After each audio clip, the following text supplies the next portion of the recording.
Salve, salve pessoal, sejam bem-vindos ao canal do Instituto Integrity. Bom, na aula de hoje a gente vai falar de um tema super importante para a longevidade clínica das suas restaurações, tanto diretas quanto indiretas. O tema de hoje, então, será a fotoativação. Tudo bem? Esse tema é um tema complementar aos nossos cursos, né? Para quem já fez nossos cursos de imersão em facetas, por exemplo, imersão em construções dentárias, a gente tenta dar muito foco para a parte prática, né? De como executar ali a sua restauração de resina composta, como fazer a cimentação. No entanto, como a imersão exige uma carga muito concentrada de conteúdo para a prática, eventualmente a gente não consegue falar de aspectos que são importantes, né? São importantíssimos quanto à fotoativação, só que a gente não vai gastar tempo de um curso de imersão para isso que é presencial. Então, até para trazer um conteúdo complementar aos alunos dos nossos cursos e também para você dentista que está assistindo a esse vídeo, a gente preparou uma aula de fotoativação, 5 principais fatores que vão influenciar na qualidade da sua fotoativação e, consequentemente, na longevidade clínica das suas restaurações. Tá? Então, quando a gente faz uma fotoativação inadequada, a gente corre o risco de oferecer para o nosso paciente uma rápida infiltração marginal da nossa restauração, né? Seja por má polimerização do sistema adesivo ou das camadas de base da resina composta. A resina composta subpolimerizada permite com que ocorra um aumento da penetração do biofilme, das bactérias e causando então uma lesão cariosa secundária. De maneira superficial, a gente tem a redução da resistência ao desgaste das restaurações, a restauração vai se desgastar mais rápido e também vai perder o brilho, né? Aquele brilho que você caprichou tanto para fazer, para executar durante a sua restauração, ele se perde caso você não consiga fazer uma boa fotoativação. E para piorar tudo, se essa resina composta ela não apresenta um excelente grau de conversão, ela vai funcionar como se fosse uma esponja. Ela vai absorver muito mais pigmentos da alimentação e com o tempo, rapidamente, ela pode se pigmentar. Então, uma maneira de você evitar todos esses problemas, ou você reduzir as chances desses problemas acontecerem, é de fato fazer uma boa fotoativação. E como a gente faz uma boa fotoativação? Ora, seguindo essas 5 etapas, né? Essas 5 características. Então, primeiro, a gente tem que ter um aparelho de fotoativação com uma boa densidade de potência. A gente vai falar um pouquinho sobre isso na aula. Segundo, a gente tem que seguir o tempo correto de fotoativação. Tá?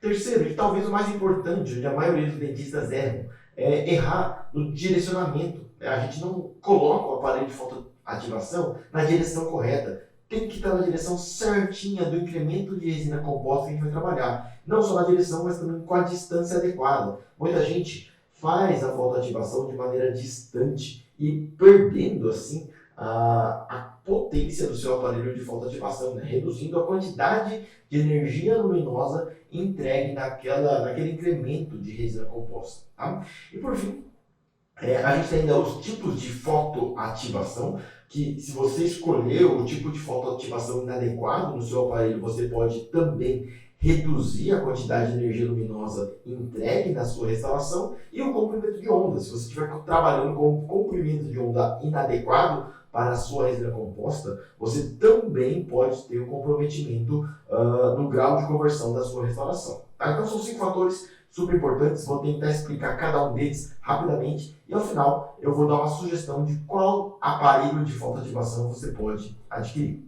Tudo bem? Então vamos lá. Para a gente entender esses fatores, a gente precisa entender rapidinho como que funciona, qual que é o mecanismo da fotoativação, da polimerização das nossas resinas compostas, dos nossos cimentos resinosos. Bom, então aqui tem um aparelho de fotoativação. Quando a gente liga esse aparelho, a gente vai emitir luz e entendam luz como se fossem pequenos pacotes de energia, tá? Pequenos fótons. E cada um desses fótons ele vai chegar, ele vai ser absorvido pela canforoquinona, uma molécula fotoiniciadora presente nas resinas compostas. Essa canforoquinona, quando ela é ativada pelos fótons de luz azul, ela libera um radical livre e esse radical livre ele vai se ligar na molécula de metacrilato, ela que é uma molécula com uma ligação dupla de carbono nessa região. No momento que você coloca esse radical livre, ela passa a se tornar uma molécula instável que vai querer se aderir, se grudar com outra molécula de metacrilato. E aí iniciando uma polimerização em cadeia.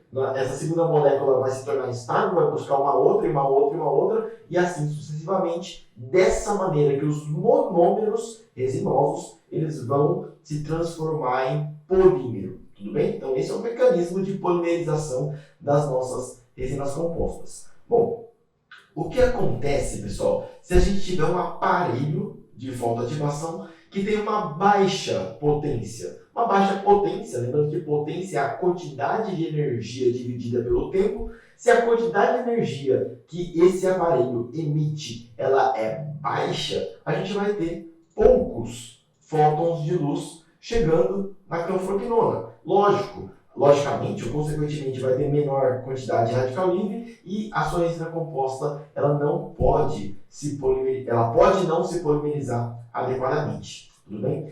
Atualmente, pessoal, quando a gente vai adquirir um novo aparelho de fotoativação, normalmente, tá? A grande maioria deles vai apresentar uma densidade de potência maior do que 1000 mW por centímetro quadrado. Tá? Então, são os aparelhos de última geração e que já são, assim, todos eles são suficientes para proporcionar uma boa fotopolimerização das suas instalações de resina composta. Tá? O que me preocupa em termos de densidade de potência, primeiro, às vezes a sua bateria pode estar fraca, então você pode estar emitindo uma luz muito fraca por conta da bateria, isso pode acontecer, mas o que mais me preocupa realmente é a utilização de aparelhos de primeira e segunda geração, aparelhos fotopolimerizadores mais antigos. Por exemplo, um aparelho de luz halógena, né, ele geralmente vem com uma turbina, um motorzinho aqui atrás que faz aquele barulhinho, né, quando você liga a sua fotoativação. E isso acontece porque esse aparelho ele tem luz halógena dentro dele, que esquenta muito, então por isso a necessidade de uma ventoinha para resfriar.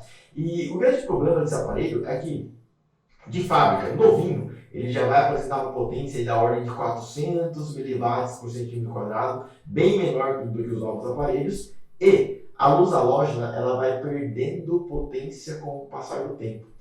Como esses aparelhos eles já não estão no mercado há bastante tempo, se você utiliza um deles, provavelmente é um aparelho antigo, que já perdeu sua potência e talvez ele não esteja polimerizando adequadamente a resina. A resina fica dura, ela, com um pouquinho de luz ela já fica dura, mas talvez ela não tenha atingido o melhor grau de conversão possível e talvez essa seja uma das causas de falhas precoces das instalações de resinas compostas, tudo bem? Então, se você utiliza um aparelho de luz halógena, o que a gente recomenda é que você substitua, tá certo? No mínimo, prove, coloque esse aparelho de luz halógena num aparelho chamado radiômetro para você conseguir medir qual que é a potência desse aparelho, mas o que a gente acredita é que se for um aparelho antigo, vale a pena trocar, tudo bem? Outra coisa que gera preocupação para a gente é a utilização de aparelhos LED, tá, de primeira geração. Esses aparelhos normalmente apresentam essa pontinha de acrílico, que ela também oferece uma distribuição de luz menor, tá certo? Comparado com essas pontas de fibra ótica, pode ser preta, pode ser transparente, não importa a cor, mas o importante é ser fibra ótica. Você coloca a ponta num pedaço de papel, você consegue enxergar através dessa ponta, é super interessante. Ou que você tem um LED, olha aqui, ó, já na pontinha, na cabeça do foto, direto ali no dente do paciente, tudo bem? Essas são as melhores ponteiras, mas além disso, pessoal, esses LEDs de primeira geração, eles chegavam no máximo ali em 400 mW por centímetro quadrado, certo? Então a potência deles era muito baixa, né? Então se você ainda tem esse aparelho, a gente também recomenda que você faça a mensuração ou que você substitua, ou caso você não tenha alternativa, que você polimerize cada incremento por pelo menos 1 minuto, tá? Para você entregar uma quantidade de energia luminosa suficiente para você atingir um bom grau de conversão. Eu já vi, acontece também às vezes com alguns alunos nossos, ainda que não sabem dos conceitos de fotoativação, eles quebram essa ponta e continuam utilizando. Olha, se a ponteira quebrou, ela não vai estar entregando a luz de maneira adequada. Já vi gente até usando sem a ponteira, com LED à distância. Aí com certeza você não está entregando luz suficiente e com certeza você vai ter um problema de grau de conversão da sua resina composta, tudo bem? Então quebrou a ponta, troca, procura adquirir pontas que apresentam fibra ótica, que tem a melhor entrega de luz possível e sempre em aparelhos de preferência com alta densidade de potência. Tudo bem? Bom, dito isso em relação à densidade, é importante falar do tempo, porque não adianta você ter um aparelho de polimerização com uma alta densidade de potência e polimerizar lá por 2 segundos. Não dá tempo da energia luminosa ser gerada em quantidade, né? Por mais que você tenha uma potência alta, se você deixar um tempo muito baixo, a quantidade de energia que vai chegar naquela fluoropinona é muito pequena. Então você precisa também respeitar o tempo de ativação. O que a gente recomenda? O que a gente encontra na literatura? Para restaurações diretas de resina composta, pelo menos 20 segundos. Né? Pelo menos 20 segundos você faz a fotoativação, você vai garantir essa quantidade de energia luminosa. E se for uma restauração indireta, em que você vai estar polimerizando o cimento resinoso e você tem que atravessar uma cerâmica odontológica para chegar nesse cimento, pelo menos 40 segundos por face em cada uma das áreas, tudo bem? Então você tem que aumentar bastante o seu tempo de polimerização. O que nós fazemos aqui no consultório, o que a gente ensina aqui no curso? Que vocês façam a polimerização de forma dividida, né? De forma escalada. Como assim, professor? Olha, já que a gente vai fazer a nossa técnica incremental, a gente vai fazer um incremento de cada vez, faça a polimerização de 5 segundos. 5 segundos apenas. Em 5 segundos, você não vai atingir o grau de conversão necessário. Tá? Você vai simplesmente endurecer essa resina. Só que quando você coloca um outro incremento e coloca mais 5 segundos, essa energia luminosa está sendo absorvida pela sua resina composta. Tá? Então você vai ter uma somatória de 5 em 5 segundos em cada incremento. E para garantir que toda a sua restauração de resina composta tenha recebido bastante luz, ao final da restauração, você faz uma polimerização por 40 segundos, você garante que toda a sua restauração recebeu energia luminosa suficiente para atingir o máximo de grau de conversão e você economizou tempo. Ao invés de fazer 4, 8 ativações de 20 segundos, você fez todas elas com 5 segundos e na última você deu 40 para garantir. Então essa é uma maneira que você ganha tempo no consultório e que você consegue um alto grau de conversão para as suas restaurações. Tudo bem? Então essa é uma dica para você ganhar tempo aí no seu consultório. Dito isso, em relação ao tempo de fotoativação, super importante falar da distância. Né? É muito comum, vejo na graduação, o pessoal executando a fotoativação, muitas vezes conversando, olhando para o lado, o aparelho de fotoativação está no dente errado, às vezes não está nem dentro da boca. Então, quando você distancia o seu aparelho de fotoativação em 1 centímetro, apenas 1 centímetro, você já perdeu metade da potência, tá certo? Aparelho de fotoativação, gente, tem que estar encostado na sua restauração, encostado na resina. Depois de 1 segundo a resina já está dura. Então você vai polimerizando por 1 segundo, depois pode encostar, você não vai modificar o formato da sua restauração. Fotopolimerizador é encostado na resina composta, tudo bem? Então jamais distancie essa madeira e jamais incline o seu aparelho de fotoativação. Então vamos supor que você está trabalhando no incremento aqui, ó, na face mesial, na face 2, uma face mesial. Se você colocar o aparelho de fotoativação de maneira inclinada, pode ser que a luz ela não chegue naquela região, né? Ela vai estar sendo direcionada para as outras regiões, pode até chegar um pouquinho por reflexão de luz, mas não vai chegar em máxima potência. Tá? Então se você estiver trabalhando na face 2, o ideal é que você trabalhe com foto nessa posição, direcionado na cavidade, aí você vai ter certeza que vai estar entregando o máximo de luz para o seu paciente. Percebam, pessoal, que para verticalizar o foto dessa maneira, em aparelhos que têm essa ponta maior, é difícil, porque às vezes o paciente não tem a abertura bucal para permitir com que você consiga chegar lá no dente. Então daí a vantagem desses aparelhos que apresentam um LED já na cabeça, direto. O LEDzinho ele está aqui, você não tem uma ponteira e você vai direto, você consegue colocar a luz bem direcionada, bem pertinho do seu dente. Tá? Então, por isso que esses dois apresentam uma vantagem em relação a esses aparelhos que apresentam a ponteira de fibra óptica. Tudo bem? Bom, então falamos já na potência, tempo de fotoativação, direcionamento. Outra coisa super importante que eu vi muitas pessoas errando já, utilizando o tipo de fotoativação inadequado. Vários aparelhos de fotoativação apresentam formas de entrega de luz diferentes. Por exemplo, o aparelho da Cavo, ele apresenta 3 tipos de fotoativação. E de acordo com o tempo que você coloca, ele também modifica a forma de entrega de luz. Então, por exemplo, se você colocar em 10 segundos ou 60 segundos, a polimerização vai ser contínua. Ela começa no máximo, né? Vai polimerizar de forma contínua, no máximo de potência, e vai finalizar ao tempo de 10 segundos. Você entregou o máximo de energia luminosa que você pode, e esse é o ideal. Tá? Porém, se você colocar no tempo de 20 segundos no aparelho da Cavo, tá? No aparelho da Cavo, esse é o nosso exemplo. Se você colocar no 20 segundos, a polimerização ela começa bem fraquinha e ela vai aumentando gradativamente. No passado, acreditava-se que essa polimerização em rampa, ou soft start, ela poderia reduzir a contração de polimerização das resinas. No entanto, hoje sabe-se que isso não acontece. Né? A partir do momento que a resina recebe luz, ela rapidamente ela se contrai. Então, o que acontece na verdade aqui no soft start é que você está entregando pouca luz no começo, só vai entregar o máximo de luz lá no final. Então você está perdendo tempo. Né? Em vez de seu aparelho estar ativando no máximo, ele vai começar fraquinho e depois você vai entregar no final. Você vai ter que ficar mais tempo fotoativando. Se for um aparelho da Cavo de 20 segundos, só aqueles 20 segundos não são suficientes para você fazer a polimerização. Você vai precisar de mais 20 segundos porque o início foi fraco. Então, o que eu recomendo caso você tenha um aparelho da Cavo? Olha, trabalhe com um pulso contínuo de 10 segundos e polimerize 2 vezes. Assim você ganha tempo na sua restauração. Tudo bem? Alguns aparelhos, pessoal, também tem o em rampa da Cavo é 20 e 40 segundos. Né? Então, não utilize esses tempos caso o seu aparelho seja da Cavo. Outros aparelhos também têm a função pulsátil. Né? A luz fica acendendo e apagando. Acendendo e apagando. Algumas pesquisas também acreditavam assim, no passado, né, que a polimerização pulsátil poderia reduzir a contração de polimerização.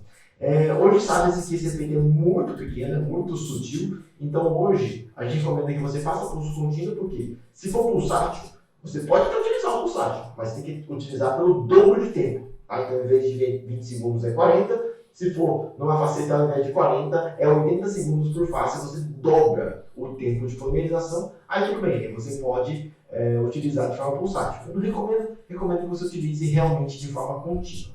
Tudo bem? E por último, mas não importante, é importante que você saiba o comprimento de onda do seu aparelho de fotoativação. Tá? Se o seu aparelho de foto é convencional, ele vai emitir luz azul, cujo comprimento de onda é 470 nanômetros. Né? O pico está aqui em 490, 470 nanômetros. Tá? Essa luz, ela vai ser uma luz azul e ela vai estar congruente com o pico de absorção de luz da canfroquinona. Então aqui nesse gráfico amarelinho é a canfroquinona. A canfroquinona ela vai absorver luz principalmente no comprimento de onda de 400 nanômetros, né? 470 nanômetros. Tá? Então aqui, ó, a nossa canfroquinona ela vai absorver luz somente azul, principalmente azul, para ela poder se polimerizar. Tudo bem? O problema, pessoal, é que existem algumas resinas compostas que não apresentam apenas canfroquinona na sua composição. Podem apresentar outros agentes fotoiniciadores, como o TPO e BAPO, que vejam, são esses 2 gráficos aqui na lateral, eles não apresentam pico de absorção aqui na luz azul, mas sim na luz violeta. Tudo bem? Assim na luz violeta. E justamente por isso, então, como algumas resinas apresentam essa característica, existem alguns aparelhos de fotoativação que não têm apenas LED azul, mas também tem um dos LEDs violeta, capaz de fornecer luz no comprimento de onda de 410 nanômetros. Então corresponde à luz violeta, justamente para polimerizar essas resinas compostas que apresentam TPO e BAPO. Tudo bem? Pessoal, por que isso é importante? Olha, se você estiver utilizando uma resina composta com estes agentes fotoiniciadores e utilizar um aparelho de fotopolimerização que apresentar somente a luz azul, a sua resina composta não vai se polimerizar adequadamente, você não vai atingir um excelente grau de conversão. Então, por isso que a gente recomenda que, se você utiliza resinas compostas, por exemplo, da Ivoclar Vivadente, como a Impress Direct, que você utilize um aparelho de fotopolimerização que tenha luz violeta, né? Por exemplo, o Dual Phase por exemplo, o valo, tudo bem? Se você utiliza resina composta da Ultralente como a forma, que também tem outros agentes fotoiniciadores, ora, utilize o valo ou o Blue Phase da Invocare Valente, porque são aparelhos que vão ter não só o LED azul, mas também o LED violeta. Agora, se você tem outras resinas compostas que tem principalmente canfroquinona na composição, aí você pode utilizar agentes de fotopolimerização convencional, que emitem apenas a luz azul e você vai atingir bons resultados, com resinas compostas da 3M, da Opalis, enfim, a grande maioria das resinas compostas, elas vão apresentar canfroquinona na sua composição. Tudo bem? Bom, então, dito isso, pessoal, a gente discutiu os 5 principais fatores: densidade de potência, tempo de fotoativação, direção de distanciamento da ponta, tipo de fotoativação, né? Geralmente utilizar a fotoativação contínua, e o comprimento de onda. São os 5 principais erros que você pode ter durante a sua fotoativação. E para finalizar, qual aparelho de fotoativação adquirir? Ora, se você vai utilizar resinas compostas que têm baixo TPO, que não apresentam apenas canfroquinona, eu recomendo que você utilize aparelhos de fotoativação que tenham o LED violeta. O problema é que esses aparelhos eles apresentam um custo maior, né? Então da ordem de 6, 7, 8 mil reais que custam esses aparelhos. Caso você utilize resinas compostas que não apresentam esses agentes fotoiniciadores diferenciados, você pode utilizar outros aparelhos de fotoativação. Um que eu gosto muito, o Radi da SDI, ele tem essa pontinha que é direto na ponta do foto, né? Você não tem a ponteira, então até evita acidentes, você consegue chegar com uma angulação adequada para executar a sua polimerização, então é um aparelho super interessante, e ele apresenta apenas a luz azul. Tá? Então da ordem aqui de 2 mil reais. Temos outros aparelhos, por exemplo, Cavo, Dabi, Gnatus, Schuster, vários outros aparelhos que também apresentam somente a luz azul, né? Então eles vão estar na ordem entre 1.000 e 2 mil reais. A grande vantagem desses aparelhos, em relação a esses outros que eu vou comentar daqui a pouco, é que, por ter marca comercial, geralmente você vai ter garantia. Então, caso o seu aparelho tenha alguma falha, você pode pedir para trocar na fábrica, e você pode também ter assistência técnica, tudo bem? Porque são fábricas, né, que você pode, você tem alguém para poder reclamar caso o seu aparelho tenha algum problema. Agora, existem outros aparelhos no mercado, né, esses daqui você encontra no Mercado Livre, que vão ter um custo, um valor bem mais baixo, né, da ordem dos seus 500 reais. E, gente, esses aparelhos, eu já testei, né, alguns alunos têm esses aparelhos, já peguei para ver, eles até apresentam uma potência adequada, você vê que a potência, a quantidade de luz é forte, né, tanto é que esquenta a mão, caso você coloque na sua mão. A ponteira deles é uma ponteira de fibra ótica, então esses aparelhos, pessoal, eles já são bem melhores do que aqueles aparelhos que eu mostrei para vocês de primeira geração, tudo bem? Então eles são bem melhores. O grande problema desses aparelhos é que, se por algum motivo eles falharem, né, seja a bateria, seja alguma ligação eletrônica aqui que falhar, você não tem como pedir garantia, você não tem assistência técnica para enviar, né, então você está sujeito a perder o seu aparelho caso aconteça alguma coisa, tudo bem? Então tomar cuidado em relação a isso, mas para você que está eventualmente na graduação, começando a odontologia, olha, é realmente uma opção que você pode utilizar, tá certo? Moçada, esse é o conteúdo, né? Tentei fazer um vídeo mais breve, mais rápido possível. Espero que vocês tenham gostado. Caso vocês tenham gostado, convido a todos a se inscrever no canal, assim vocês são notificados todas as vezes que a gente lança um novo vídeo. E dessa forma eu encerro esse vídeo. Muito obrigado pela atenção. Nos vemos no próximo vídeo, na próxima aula, na quarta-feira que vem. Forte abraço, pessoal. Até mais.